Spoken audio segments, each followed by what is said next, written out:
Agora, depois vem o frio, né? Isso mesmo. Oi, Célio. Boa noite. Boa noite.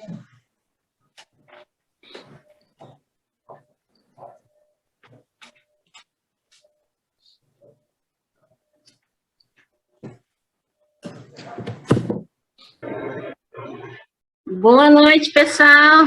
Boa noite. Boa noite, Terezinha. Tudo bem? Tudo bem, graças a Deus. Tudo bom. Bom, então tá bom.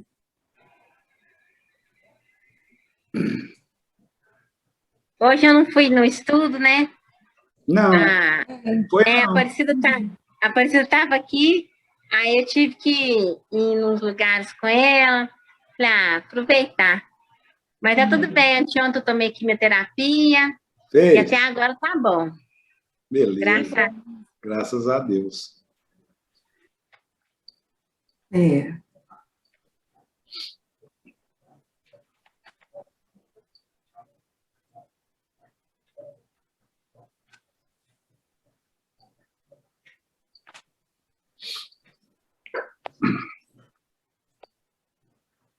Boa noite, Edna. Benção cardeal. Boa noite. Boa noite. Bom dia. Bom dia.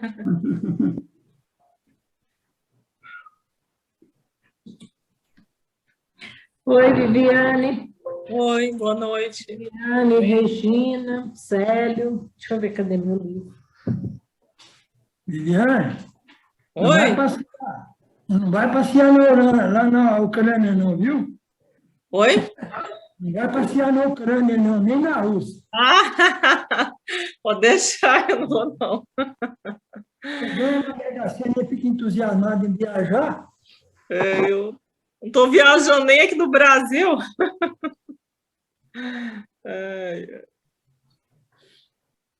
Bom, pessoal, vamos começar? Liliane, você faz a prece para nós, por favor? Faço. Vamos agradecer a Deus mais esse momento, estarmos todos reunidos nessa noite abençoada. O Senhor esteja conosco, nos abençoando, nos fortalecendo, nos amparando.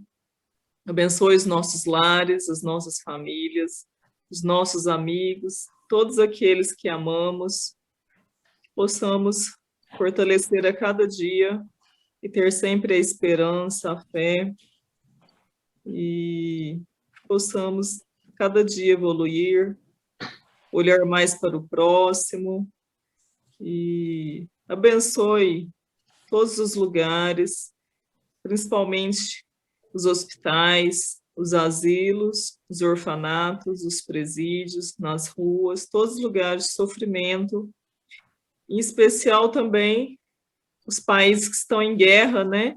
Que eles possam olhar pela humanidade, que possam buscar a paz o mais rápido possível, né? Que pois provoca tanto mal, né? Tanta tragédia, tantas mortes, tantas coisas ruins, né? E vamos fazer a oração que o Senhor nos ensinou. Pai nosso que estais nos céus, santificado seja o vosso nome, venha a nós o vosso reino, seja feita a vossa vontade, assim na terra como nos céus. O pão nosso de cada dia nos dai hoje, perdoai as nossas ofensas, assim como nós perdoamos a quem nos tem ofendido, e não nos deixeis cair em tentação, mas livra de todos os males, que assim seja. Que assim seja.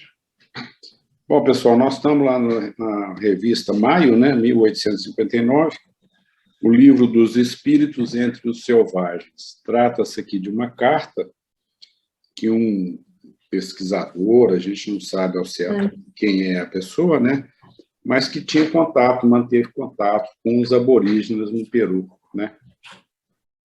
E ele, então, escreveu essa carta para o Kardec, né. No livro da FEB, eu não sei se alguém está com o da FEB, é a página 209. O da Edsel, eu não sei. 162. 162, o da Edicel, então. Né? Então, Liliane, eu acho que você pode continuar.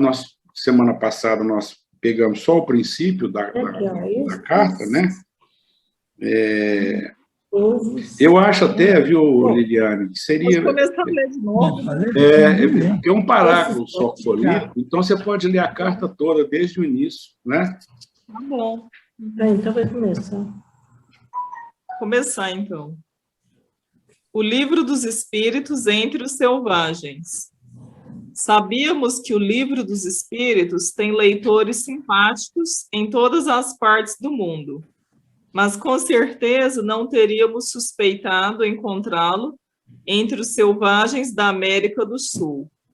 Não fosse uma carta que nos chegou de Lima há poucos meses, a qual nos pareceu interessante publicar em tradução integral, à vista do fato significativo que a mesma encerra e cujo alcance facilmente se compreende. Tem a carta um comentário que dispensa qualquer reflexão de nossa parte. Excelentíssimo senhor Allan Kardec, desculpai-me por não vos escrever em francês. Compreendo esta língua pela leitura, mas não a escrevo correta e inteligivelmente.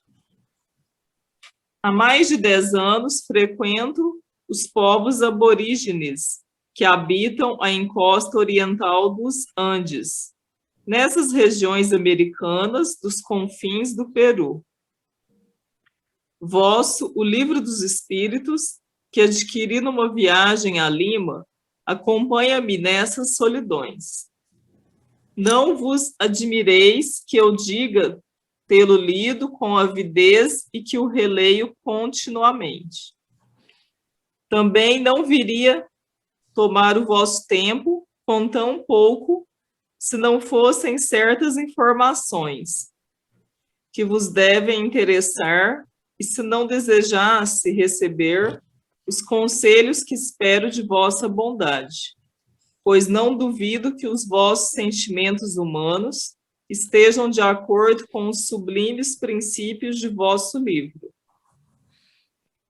Esses povos que chamamos selvagens, os são menos do que geralmente se pensa. Se se disser que moram em cabanas e não em palácios, que não conhecem as nossas artes e as vossas ciências, que ignoram a etiqueta da gente civilizada, serão verdadeiramente selvagens. Mas em relação à inteligência, encontramos entre eles ideias de uma justeza admirável, uma grande finura de observação e sentimentos nobres e elevados. Compreendem com maravilhosa facilidade e têm um espírito incomparavelmente menos tardo que os camponeses da Europa. Desprezam aquilo que lhes parece inútil, em relação à simplicidade que lhes basta ao gênero de vida. A tradição de sua antiga independência é entre eles sempre viva, razão porque tem uma insuperável aversão aos seus conquistadores, mas se odeiam a raça em geral. Ligam-se aos indivíduos que eles inspiram uma confiança absoluta. É a essa confiança que devo a sorte de viver na sua intimidade. E quando me acho em seu meio, sinto-me em maior segurança do que nas grandes cidades. Quando os deixam, ficam tristes e me fazem prometer voltar. Quando volto, toda a tribo está em festa. Essas explicações se faziam necessárias pelo seguinte: disse-vos que tinha comigo o Livro dos Espíritos. Um dia inventei de traduzir algumas passagens e fiquei muito surpreendido de ver que eles o compreendiam melhor do que eu supunha, dadas certas observações muito judiciosas que faziam. Disse-vos que tinha comigo o livro... peraí. Eis um exemplo. A ideia de reviver na Terra lhes parece absolutamente natural. Um deles me perguntou, quando nós morrermos, poderemos renascer entre os brancos? Certamente respondi. Então, serás talvez um dos nossos parentes? É possível. Com certeza, é por isso que és bom para nós e nós te amamos. Também é possível. Então, quando encontramos um branco, não lhe devemos fazer mal, porque talvez seja um dos nossos irmãos. Certamente vos admirais, como eu, de tal conclusão, de um selvagem e do sentimento de fraternidade que nele brotou. Aliás, para eles, não é nova a ideia dos espíritos. Está entre suas crenças e eles estão persuadidos de que é possível conversar com os parentes mortos que nos vêm visitar. O importante é disso tirar partido para os moralizar, e não creio que seja impossível, pois ainda não tem os vícios de nossa civilização. É para isso que necessito dos vossos conselhos e da vossa experiência.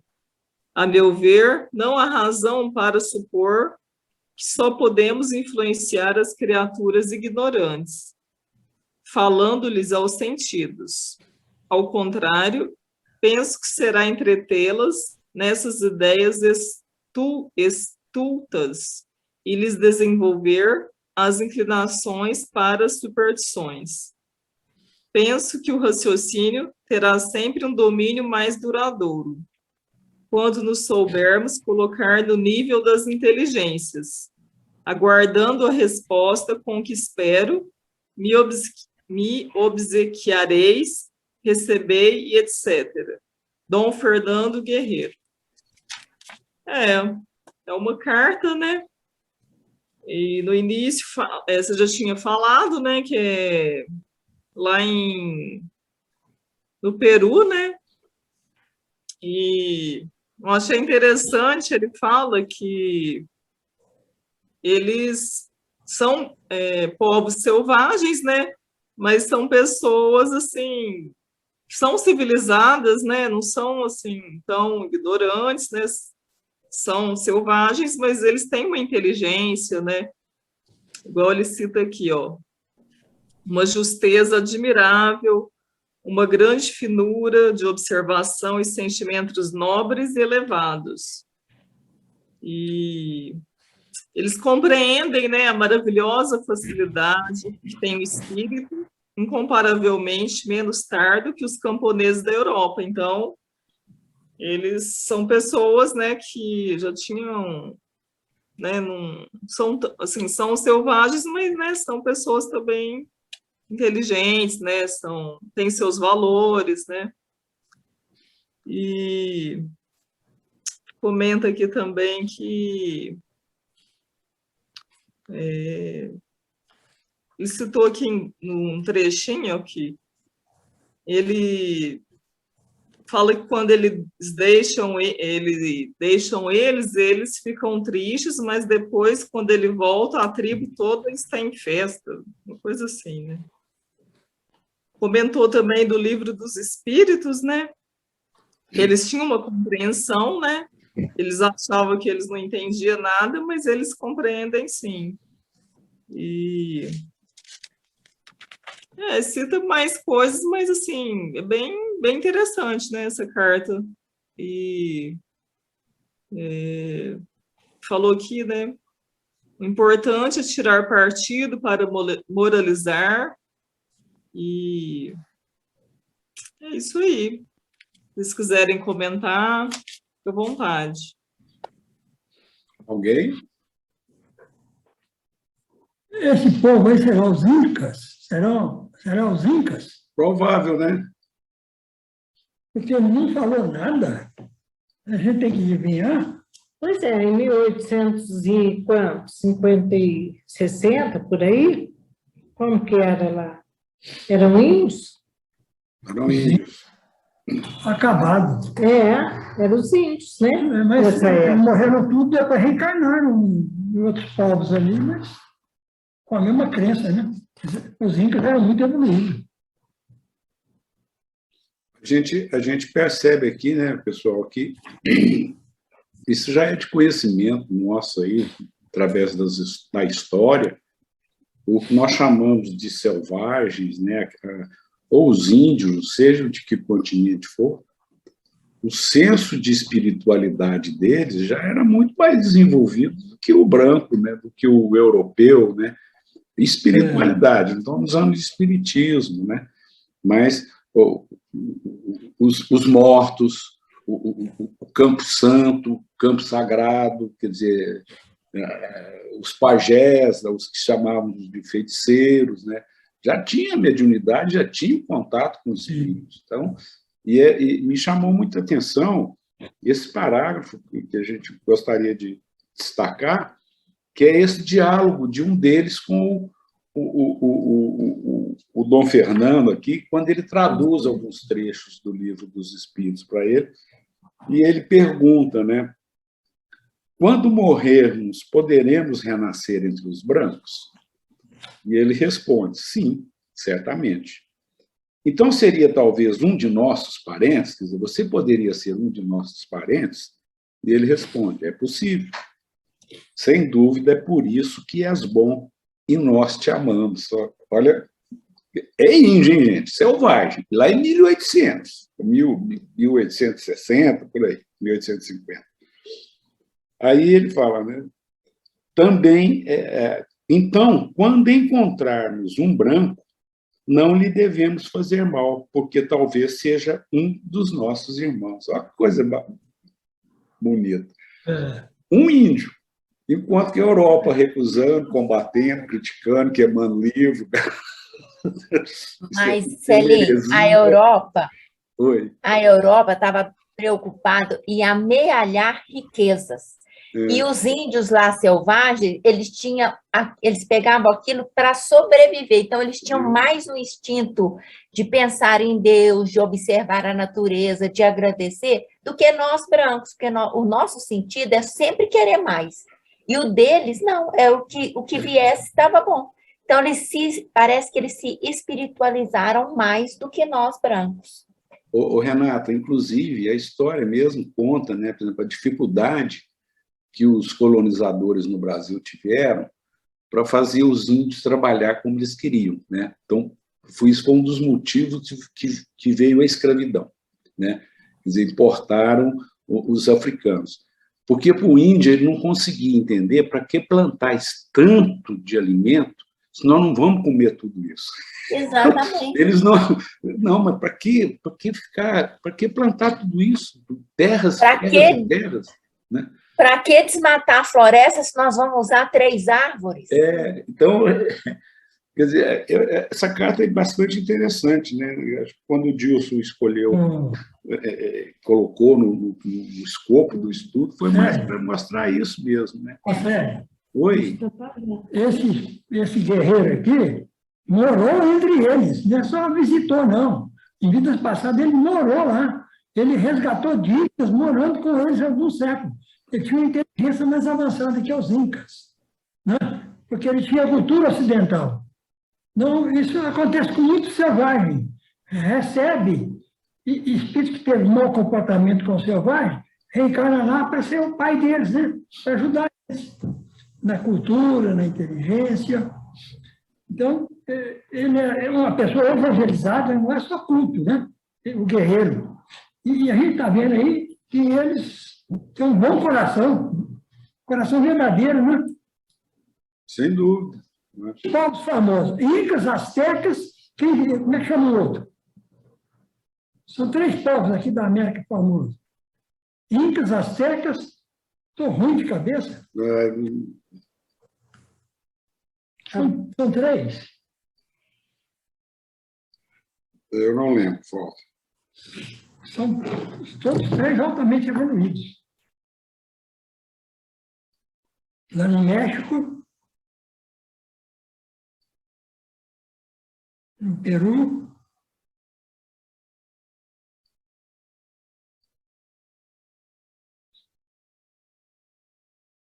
Os maias.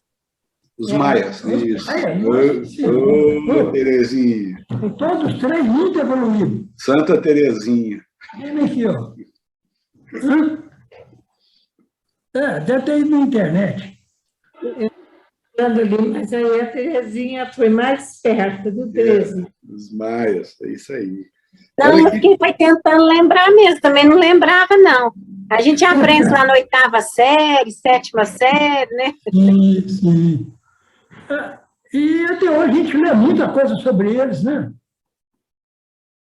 Muitos brasileiros vão lá no Peru todo ano, ficam encantados lá com as crenças deles, com a cidade deles. Tem uma outra passagem aqui também que ele descreve, né, a condição dos aborígenes aqui, que eu achei também muito interessante. Ó. A tradição de sua antiga independência é sempre viva entre eles, ou seja, são independentes, né? Razão porque tem uma aversão insuperável aos seus conquistadores. Aversão aos conquistadores porque estão tirando a independência deles, né? Mas, olha que interessante, mas se odeiam a raça em geral, vinculam-se aos indivíduos que lhes inspiram uma confiança absoluta. Quer dizer, quando eles confiam na pessoa, eles são fiéis. Não importa se é branco, se é o espanhol, se é o conquistador, né? Confiou, né? Eles são fiéis. Olha que interessante, uma amizade aí, né? Sincera, né? Olha, você não está me explorando, dou minha vida por você. E dava o mesmo. Os espanhóis entraram lá no Peru e depois no México e mataram todos da tribo, mataram todos. E roubaram seu ouro. Não está nem aí. O mais famoso deles era Pizarro, chefe das naus que vieram aqui. Foi um grande crime. Mais alguém gostaria de fazer algum comentário? Dizem, Oi, Regina. dizem que os índios se corromperam por conta dos brancos. Sim. Eles não tinham estou falando aqui no Brasil, né? Que eles não tinham essa de egoísmo, né? Dessa coisa de ganância pela riqueza. E os brancos é que foram se introduzindo no meio dos índios e que fizeram, né, com que eles perdessem essa ingenuidade com o branco, né, essa ingenuidade que é própria deles, que vive lá no meio do mato, que, né, tem uma vida muito mais saudável do que nós que somos ditos civilizados, né? Educam as crianças com autonomia, as crianças são livres, quer dizer, tem muito mais, uma condição assim, mais humana mesmo, do que o branco, né, que tem os seus interesses, que mata, invade e não quer nem saber. Ô, Regina, até por essa reflexão surgiu aquela pergunta famosa, né? Quem eram realmente os selvagens? Os conquistadores, os colonizadores, exatamente, ou os nativos da terra? Quem realmente é selvagem? O que eles queriam fazer com os índios? Eles queriam que eles trabalhassem para eles, escravizá-los, né? Queria que eles fossem, desse tudo lá que tinha lá na terra, para que eles pudessem vender, levar para, né, para a terra deles lá. Tinha muitos europeus reencarnados como índios também, né? A palavra selvagem, sinônimo de violência e truculência, é de viver na selva, sem conforto nenhum, sem artigos de conforto, né? sem evolução quase nenhuma. Evolução quase nenhuma. Em tudo. Né? Na maior simplicidade de vendo lá. Uhum. A gente fica imaginando quantas barbaridades nós já fizemos, né, no passado. Aí. Verdade. Mais alguém? Então, pessoal, eu vou ler aqui esse Aforismos Espíritas e Pensamentos Avulsos. São trechinhos, né, são pequenas colunas que o Kardec publica. É o próximo assunto, né? Nós não precisamos nem mudar a parte, acabou que já é o próximo assunto. Então, primeiro, vamos dizer assim, o primeiro tópico, ele diz assim: quando quiserdes estudar a aptidão de um médium, não evoqueis de imediato, por seu intermédio, o primeiro espírito que aparecer, pois nunca afirmamos que o médium esteja apto a servir de intérprete a todos os espíritos, nem que os espíritos levianos não possam usurpar o nome daquele que chamais. Evocai de preferência o seu espírito familiar, porque este virá sempre. Então o julgareis por sua linguagem e podereis melhor apreciar a natureza das comunicações que o médium recebe, né? Então, um conselho que ele está dando, né, pelo menos naquela época, né, hoje a gente nem sai evocando, né, ninguém, mas como quem diz, olha, médium, qualquer espírito, ele está apto. Aí ele diz aqui, ó, nunca afirmamos que o médium está apto a receber qualquer espírito, nunca falamos isso, né? Então, cuidado. Então, chame um familiar, porque o familiar você conhece a linguagem, o jeito de falar, né? Então, tem como, ou de escrever, você tem como fazer a análise da capacidade do médium aí, né? É isso? É isso mesmo. Uhum. Alguém quer acrescentar mais alguma coisa? Que se você, como nós já estudamos, se você faz uma pergunta que os espíritos, os bons espíritos, não têm interesse em responder, e não é da capacidade, assim, não é do feitio deles fazer, qualquer espírito leviano vai chegar e vai dar a resposta, né, quando é nesse caso aí. Então, o espírito familiar, ele é um espírito mais confiável, um espírito mais amigo, né, que vai trazer uma resposta adequada para o né? E nós temos melhor condição para fazer essa avaliação, né? Poxa, eu estou evocando o meu pai, a minha mãe, eu conheço eles, então, se começar a falar com ele, eu falo, não, peraí, isso não é meu pai nem minha mãe. É mais difícil de até um espírito leviano passar por ele, né? por esse espírito familiar que nós estamos evocando, né? Ok? O próximo artigo aqui, né? Os espíritos encarnados agem por si mesmos conforme sejam bons ou maus. Podem agir também sob o estímulo de espíritos desencarnados, de que se fazem instrumento para o bem ou para o mal, ou para a realização de certos fatos. Somos, assim, à nossa revelia, os agentes da vontade dos espíritos para aquilo que se passa no mundo, tanto no interesse geral quanto no individual. Dessa forma, encontramos alguém que nos leva a fazer ou deixar de fazer alguma coisa.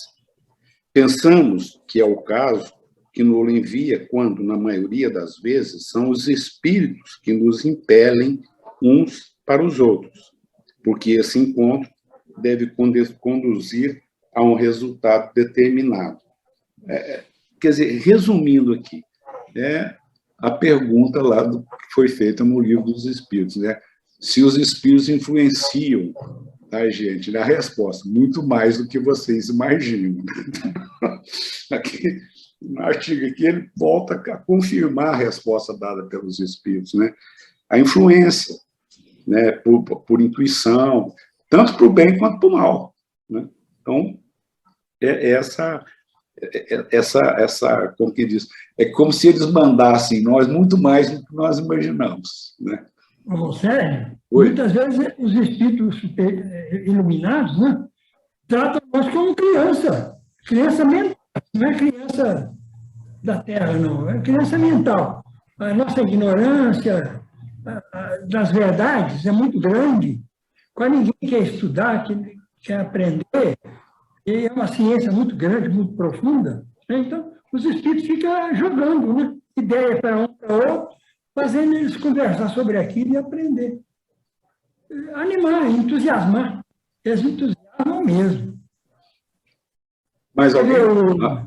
O Consolador, né? Só para lembrar, ele nasceu porque os espíritos deram ideia, não foi as encarnadas que deu ideia. Foi a única equipe dele que falou com o trabalho. Vocês podiam criar pergunta para o humano responder. Deu ideia. É isso aí. Mais alguém? O terceiro artigo. Encarnando em diferentes posições sociais, os espíritos são como atores que, fora de cena, se vestem como todo mundo e no palco fazem uso de todos os costumes, representando todos os papéis, desde o rei até o catador de lixo. Então, é aquela... Eu não me lembro se foi o Quintão, eu não me lembro quem é que escreve um livro, que fala, gente, nós já passamos por tudo quanto é situação, né? Já encarnamos na África, na Índia, no Japão, na China, na Europa, já fomos ricos, já fomos pobres, já fomos da corte, já fomos lavrador, né? Então, o que ele está dizendo aqui? Atores. Então, o Célio é uma personagem que o espírito hoje está representando nessa vida, né? Já representou outros, o espírito já representou outros personagens, irá representar novas personagens, né? Pode falar. Sérgio, eu vou lembrar para você o espírito que escreveu essa mensagem. Militão Pacheco. Militão. Militão Pacheco. De tanta vez eu vou lá e leio. Não, é Militão Pacheco, nem sabia. Militão, exatamente, era ele mesmo. Eu Quintão, aqui não tinha nada de Quintão, Militão Pacheco. Ele fala tudo isso, né? Já vestindo tudo quanto foi tipo de roupa, já. Perfeita. Né? As culturas, né? As culturas. Desde a Índia, né? Depois o Egito, né? China, depois a Europa, África e a América. Alguém mais? O próximo artigo lembra aqui o nosso estudo de hoje à tarde, gente. Ó. Há criaturas que não temem a morte, que 100 vezes a afrontaram e que experimentam um certo temor na obscuridade. Olha só. Não tem medo da morte, mas na obscuridade tem um medozinho, né? Não receiam os ladrões e, entretanto, no isolamento, ó, num cemitério à noite, tem medo de alguma coisa. Não tem medo de ladrão, não tem medo de bandido, não tem medo mais no cemitério. Então, são os espíritos que se acham ao lado delas, né? Cujo contato lhes produz uma impressão que resulta num temor do qual não se apercebe. Então, quer dizer, corajoso pra caramba, não tem medo de morrer, enfrenta qualquer coisa, mas ali alguma intuição, ó, tem um fantasminha aqui, né? Eu me lembro que uma história muito, muito interessante que o Aloysio contou, que aconteceu no Eurípides Bassanufo, naqueles estudos do Mildinho, eram feitos antes da pandemia, né, era presencial, e tinha uma turma lá e acabou o estudo e tinha um ateu. O Aloysio conhecia, o pessoal conhecia o cara, mas ele era ateu, se dizia ateu, né? E houve uma distração, se distraíram lá e foram apagando as luzes do centro. E ele começou a gritar, de medo. Gente, eu estou aqui, não apaga a luz, não, eu estou aqui. Aqui o Aloysio olhou para ele e falou, senhor fulano, você não é ateu? Você não acredita em Deus? Ele falou, Em Deus eu não acredito, não, mas em fantasma, cara. E a questão da realização lá também. Mas é uma coisa que sempre me impressionou, essas pessoas que arriscam a vida, sobem naquelas montanhas de gelo, que surfam, né?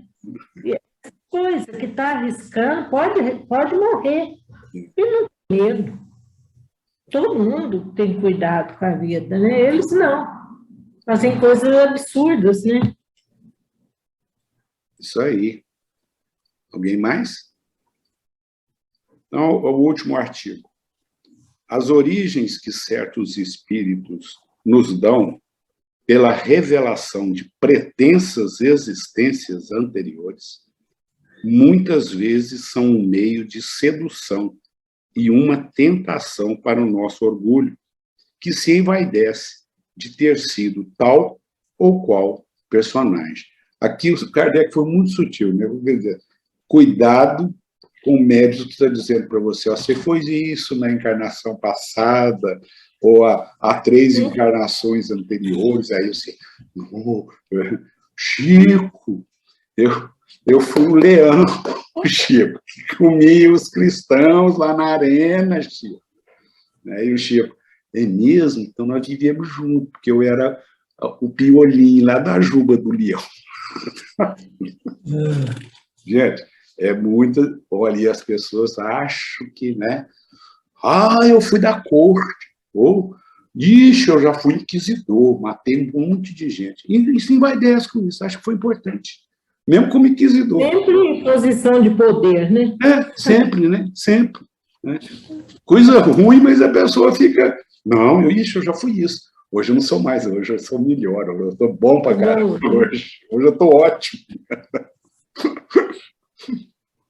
Alguém gostaria? É um encantamento, né? É um encantamento.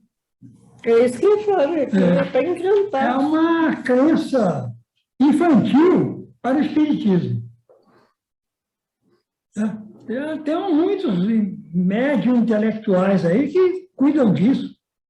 O próprio Chico falou muitas vezes a reencarnação de muita gente e enganou muita gente. O Chico Xavier, principalmente quando ele mudou para Uberaba, porque lá em Pedro Leopoldo ele era muito caladinho, muito fechado. Aí veio para cá, as multidões foram atrás dele, falou demais. Muitos colegas nossos de Uberaba falou. Bacelli, Dani, certo? Muitos aí. Falou sobre passado. Muitas mulheres de espíritas. Aí a pessoa fica assim, envaidecida com isso o resto da vida. Só com... Esquece o presente e vive o passado. Não, e conta como se fosse, assim, uma coisa do outro mundo, né? Sem dúvida. Não. Alguém mais? A gente não vai desmentir ninguém, né? Não vou desmentir ninguém. Mas é uma crença... É igualzinho você contar um filme que você gostou há 60 anos atrás, né? Nem existe mais. Você fica contando para os outros. Eu acredito até, Walter, que o Kardec tem colocado isso aqui é mais uma advertência pela vaidade. Cuidado, não é nem questão de acreditar se foi ou se não foi, tudo bem. Eu fui, acabou, tá bom. Fui ou não fui, não sei, o médium falou isso. O médium não, né? O espírito falou através do médium, né? Mas para por aí, fica satisfeito, não precisa ficar, né, fazendo propaganda, né? Diga, Renata. E não precisa nem do médium falar o que a gente foi. Não. Basta você estudar o seu interior, ver as suas tendências, que você vai ver que você não foi uma coisa boa. Senão também você não estaria aqui no planeta Terra, né? Mas aí, Renata, sabe o que pega?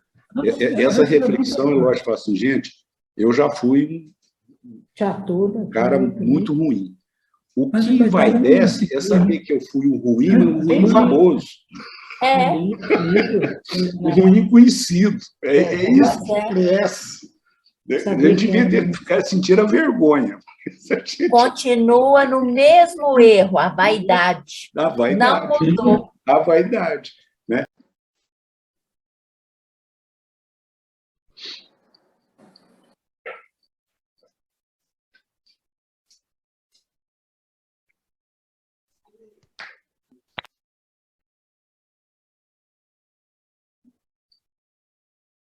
Sério, eu não consegui entrar de jeito nenhum aquela hora.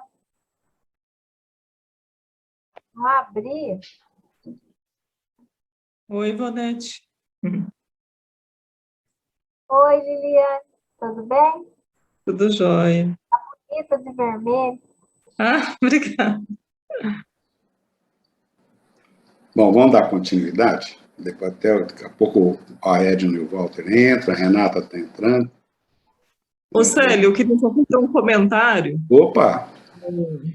Eles falam que essa encarnação que a gente está não é a melhor que a gente já foi que as outras, assim? A gente está bem melhor? Ou não é sempre assim?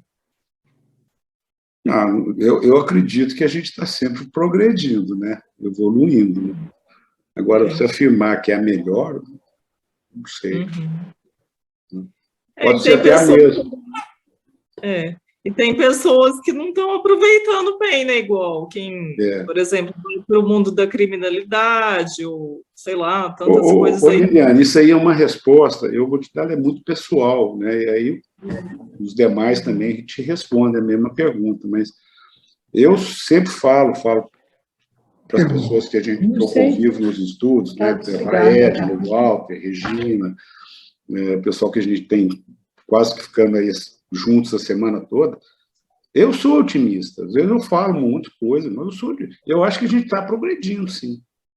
Então, agora, afirmar, essa encarnação é a melhor de todas que eu tive, não sei se é a melhor, mas que a gente está progredindo, isso, assim, a minha opinião muito pessoal, muito particular, né? Se alguém quiser, a Regina, viu, Edna, Walter, Renata... Qual que é a pergunta? A pergunta dela é se a última encarnação nossa é a melhor que nós temos. Ou seja, ela é a melhor do que as outras. Né? Sério, eu vejo a gente no Centro Aurélio Agostinho, né, uma casa que é abençoada, que a gente ama muito, e a gente tendo essa oportunidade de estudar, essas amizades todas interessadas, e melhorar. Eu penso que é uma das melhores encarnações minha, estou falando de mim.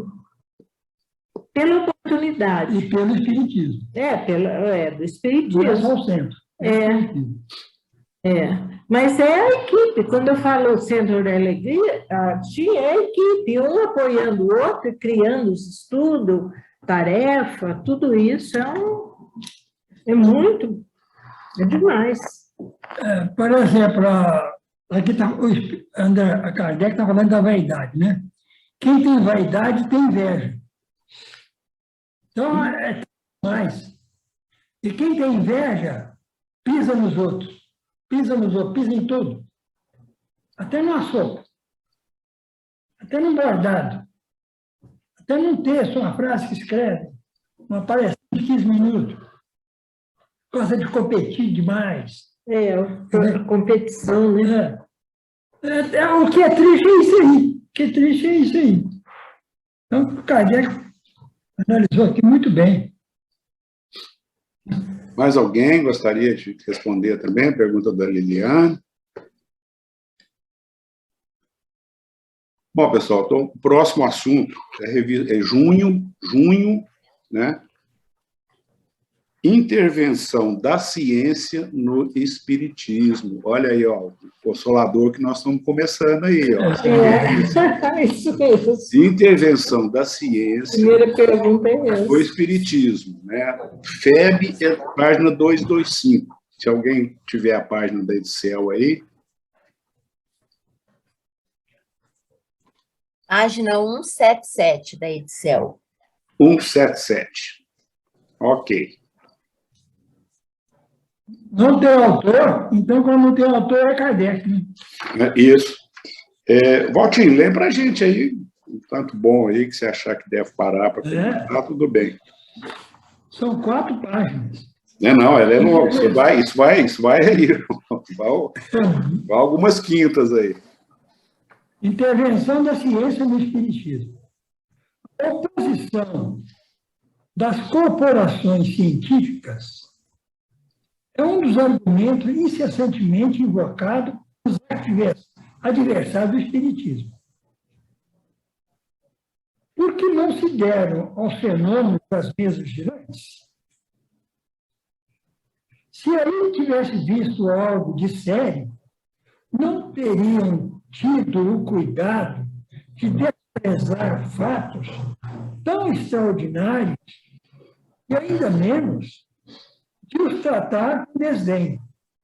Ao contrário, são todos contra nós.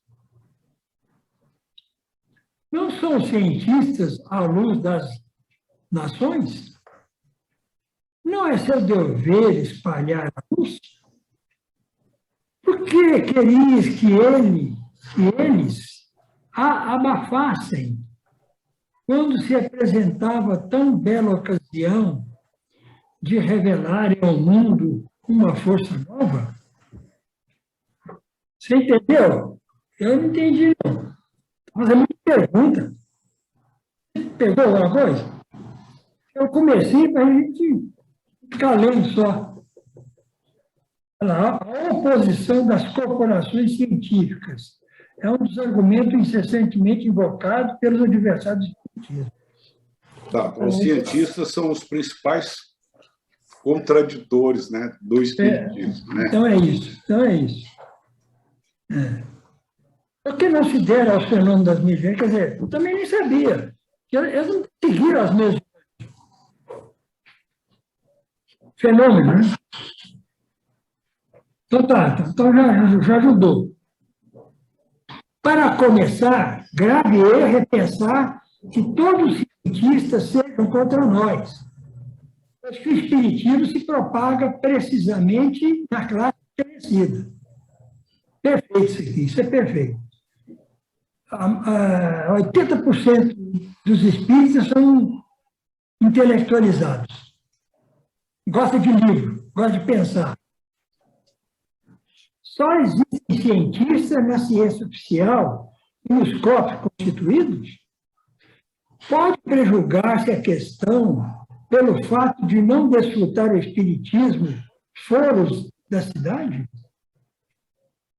É conhecida a circunspecção da ciência oficial em relação às ideias novas. Se aquela jamais se houvesse enganado, então sua opinião poderia pesar na balança. Infelizmente, a experiência prova o contrário. Não repeliu ela, como quimeras, uma porção de descobertas que mais tarde ilustraram a memória de seus autores? Deve dizer que os sábios sejam ignorantes? Isso justifica os epítetos triviais, à força do mau gosto de pessoas que têm prazer em prodigalizá-los. Certamente que não. Não há ninguém de bom senso que não faça justiça a seu saber, reconhecendo, entretanto, que não são infalíveis, e assim que seu julgamento não é a última instância. Cientistas, né? Seu erro é julgar certas questões um pouco levianamente, demasiadamente em suas luzes, antes que o tempo se tenha pronunciado, assim se expondo a receber o desmedido da experiência. Então, uma linguagem de Kardec, porque fazer muita pergunta que a gente não entende. Né? A gente tem que ler o capítulo todinho, depois reler para começar a entender. Né? Então, a ciência quer falar a última, né? Por exemplo, eu estou vendo alguns cientistas aí, intelectuais dos Estados Unidos, falando mal da vida, falando mal do universo, falando mal das religiões, zombando delas, certo? levianamente, né? Aquela inteligência para falar, mas zombando do universo, né? O universo para eles é um caos, uma bagunça. Né?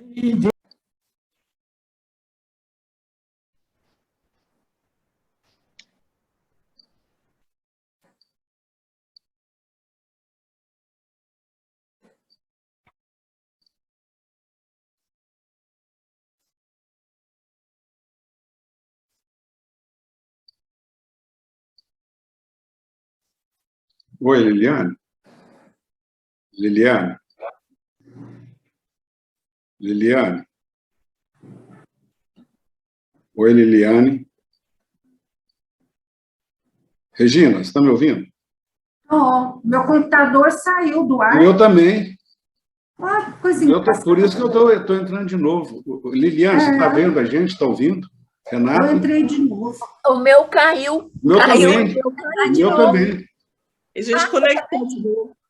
Uai, eu tô vendo, mas eu não sei o que aconteceu, não. O meu caiu também. Caiu de todo mundo, então. Todo mundo. Só tá a Edna está entrando aí também. Eu nem sei aonde parou. Caiu o computador de todo mundo. Não, eu pensei que era só o meu. Todo mundo. Esbarrado aqui. Caiu de todos. Caiu de todos. Ainda bem. Sério, é o sistema, né? Sei lá. Falhando, é o sistema. Eu demorei a ver que tinha caído. Porque eu não estava aqui, depois que eu... Gente, tá faltando alguém mais aqui? Nós estamos... A Terezinha pediu desculpa, estava saindo, porque o sogro e a sogra chegaram em casa. O Eurípides está aí. Não, é só A Ivonete, está faltando a Ivonete. a Ivonete. Ela estava antes? Tá. Ah, tá. Ô, Valtinho, prossegue aí no seu comentário aí, que você estava falando. Já esqueceu o negócio. Não. É porque eu não quero prolongar, porque a gente não sabe o que o Kardec vai falar aqui, certo? Não. Mas eu assustei com os intelectuais dos Estados Unidos. Certo? Ô, Walter. 3 filósofos, grandes escritores, cientistas, zombando da vida, fazendo um monte de perguntas, falando assim, a vida é esquisita. Né? Se existe Deus, por que todo mundo sofre? Né? Porque tem doença demais, crime demais, isso aqui. Eles falam aquilo, está falando sem parar, uma rapidez, uma velocidade, está tudo na internet. O Valtinho, o que eu estou entendendo aqui nesse começo, como você falou, a gente não sabe o que ele vai dizer lá na frente, mas é como se parece que ele está dando assim, um puxão de orelha aqui nos cientistas, aqueles que estão fazendo a pesquisa já com ideias pré-concebidas. Você já vai com preconceito, né? Aí a gente lembra que o Kardec, quando ele começou os estudos, que convidaram ele para ver, assistir sessões lá, mesas girantes e tal, ele ia desconfiado, mas nada, nem contra nem a favor. Só que ele punha a mão, ele passava a mão por baixo da mesa para ver se não tinha uma cordinha, se não tinha um fio, ele desconfiava. Até que sempre desconfiou. O espírito, né, ele não brincava, o espírito respondia, falava, ele chegava junto, mas peraí, por quê? Por quê? Por quê? Por quê? Né? Até, quer dizer, então está dando a impressão aqui que ele só está fazendo uma crítica ou contra-crítica aqui, né, um contra-argumento, a esses cientistas que vão contra o espiritismo, mas que já entram com ideias assim, já, olha, é pré-concebida mesmo, a coisa já está na cabeça desses caras, já estou, eu sou contra, isso não existe, pronto, acabou, e não pode ser, e pronto, né?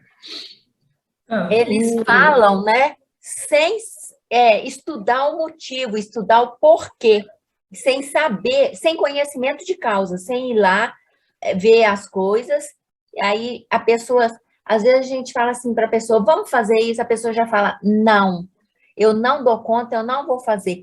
Antes de tentar e tudo, ela já desiste, ela tira aquilo da cabeça dela. É aquilo que ela quer e o resto, mesmo se for progresso, ela não quer. É por isso que eu acho que na pergunta da Liliane, que ela falou do progresso, a gente, querendo ou não, a gente é impelido a progredir de qualquer modo.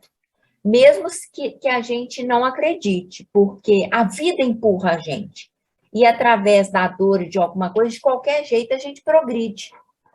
Os espíritos falam que a mente, o que ela capta na existência, por mais que o espírito não queira evoluir, ele evoluiu, só para complementar você. Certo? É verdade. Agora, os cientistas, eles se julgam no direito de falar a última palavra. Tem um rapazinho que é professor e formado em psicologia, né? Daniel Gontijo.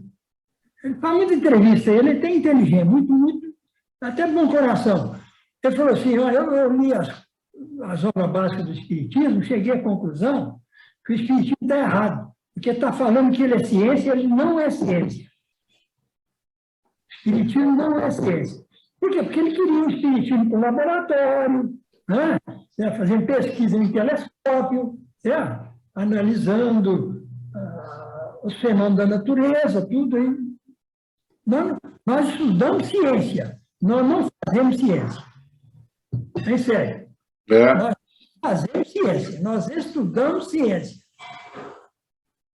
Então é difícil, esse povo aí, hoje estão pregando, estão acabando com as religiões todas, não é só uma, não. Nós estamos estudando o Espiritismo aqui, como o Valtinho diz, ciência, a teoria, para a gente poder tentar aprender para no futuro ir para o laboratório da prática. É isso que está acontecendo hoje. O cientista não entende. Certinho. Mais alguém? Edna, lê um pouquinho para nós, Amar. Dá uma continuidade. Onde que parou, gente? Cada um só tem competência para julgar. Que parou aqui, ó, se tenha pronunciado e assim se expondo a receber os desmentidos da experiência. Uhum. Ninguém é bom juiz em causa própria. Se quisermos construir uma casa, chamaremos um músico. É uma pergunta. Se quisermos construir uma casa, chamaremos um músico? Se estivermos doentes, preferiremos ser tratados por um arquiteto? Se tivermos um processo, aconselhar-nos-emos com um dançarino? Enfim, se tratar de uma questão de teologia, pediremos a sua solução a um químico ou a um astrônomo, cada qual no seu ofício. As ciências vulgares repousam sobre as propriedades da matéria, que podemos manejar à vontade. Os fenômenos por ela produzidos têm como agentes forças materiais. Os do Espiritismo têm como agentes inteligências que possuem sua independência, seu livre-arbítrio, e de modo algum se submeteram aos nossos caprichos. Escapam destartes aos nossos processos anatômicos ou de laboratório, aos nossos cálculos, e assim fogem do campo da ciência propriamente dita. A ciência errou, pois, ao querer experimentar os espíritos como uma pilha de volta, partiu de uma ideia fixa, preconcebida, à qual se aferra e quer forçosamente ligar a ideia nova. Fracassou e assim devia ser, porque agiu a partir de uma analogia que não existe. Depois, sem ir mais longe, concluiu pela negativa. Julgamento temerário que o tempo diariamente se encarrega de reformar, como reformou tantos outros.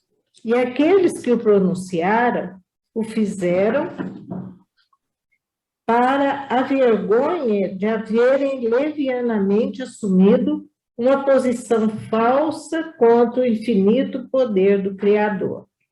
Assim, pois, as corporações científicas não devem nem deverão jamais pronunciar-se sobre o assunto.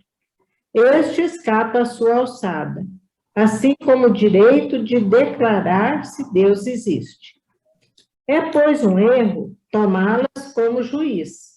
Mas quem será o juiz? Arrogam-se os espíritos o direito de impor as próprias ideias? Não. O grande juiz, o juiz soberano, é a opinião pública. Quando essa opinião se formar pelo sentimento das massas e dos homens esclarecidos, os cientistas oficiais a aceitarão como indivíduos e sofrerão a pressão das circunstâncias. Deixemos passar uma geração e, com ela, os preconceitos do amor próprio que emperra, e veremos acontecer com o Espiritismo o mesmo que aconteceu com tantas outras verdades combatidas e que atualmente seria ridículo pôr em dúvida. Hoje, os crentes são chamados de loucos. Amanhã serão chamados aqueles que não creem, exatamente como outrora eram considerados loucos os que acreditavam que a Terra girasse, o que não a impediu de girar.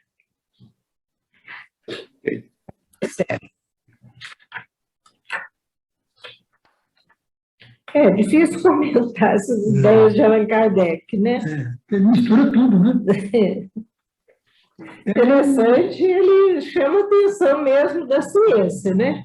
Ele fala que ela está completamente errada, que o problema dela é aceitar só o material, né? Só aquilo que vê, que toca, né?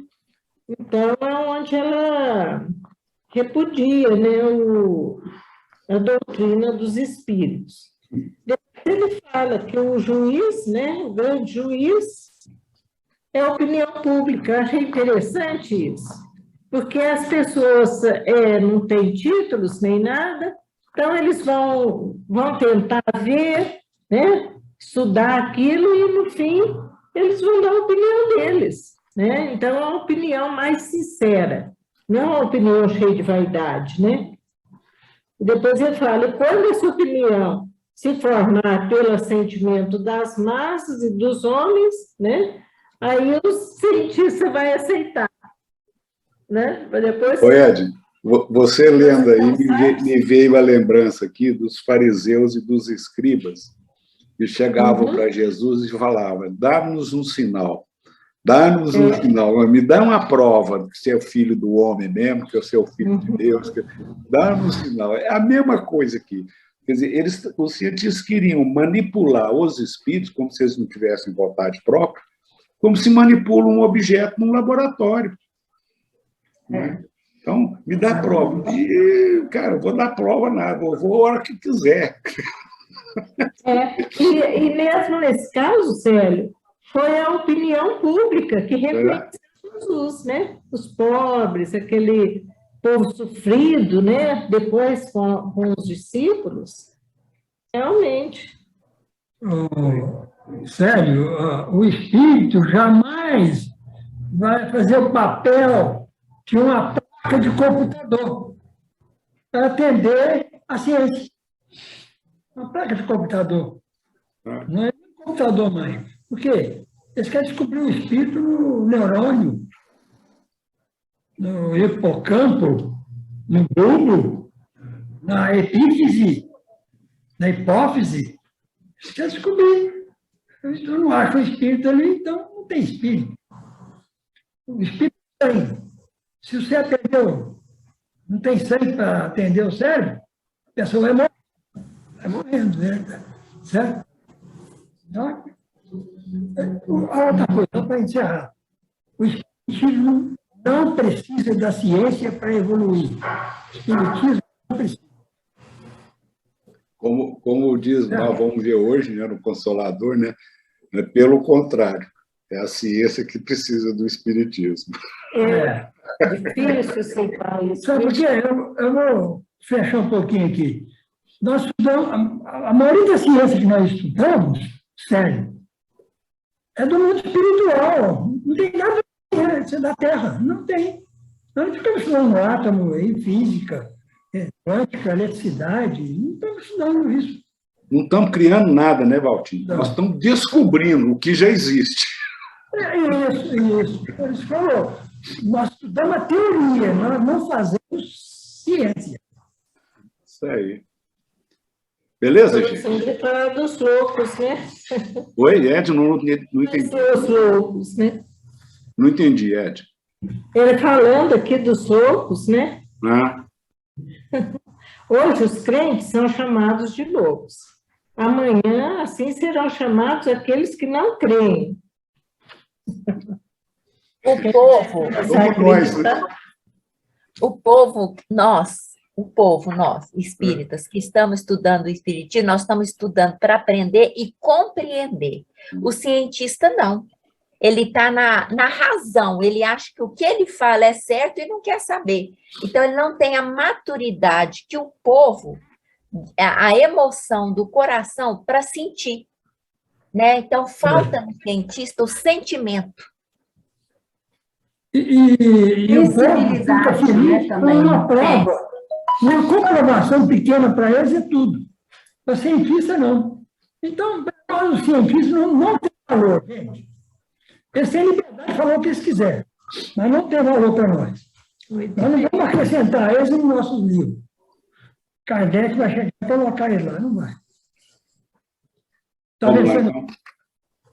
Vamos encerrar, que nós temos que tomar um cafezinho, uma água, um pão de queijo para o próximo. Boneto, você faz a prece. Não é bom, não. Não é bom para a garganta, não. Mas Faz depois, a... toma café. Boneto, você faz a prece, por favor? Vamos elevar o nosso pensamento a Deus, a Jesus, agradecer por mais essa noite de estudo, por mais esses conhecimentos que adquirimos, agradecer ao nosso anjo guardião, aos espíritos amigos que nos auxiliam, aqueles que nos intuem no entendimento de tudo aquilo que lemos, que ainda não temos a compreensão, e sempre agradecendo por tudo que nos é concedido, por todos os aprendizados, por todos os estudos, pelas reuniões, pelos amigos, por tudo que possamos crescer e evoluir. Que a paz do Senhor esteja em cada um de nós, hoje e sempre, que assim seja. Que assim seja. Assim Até daqui a pouco. Vai descansar um pouquinho. Tchau, pessoal. Boa noite, pessoal. Tchau. Boa noite.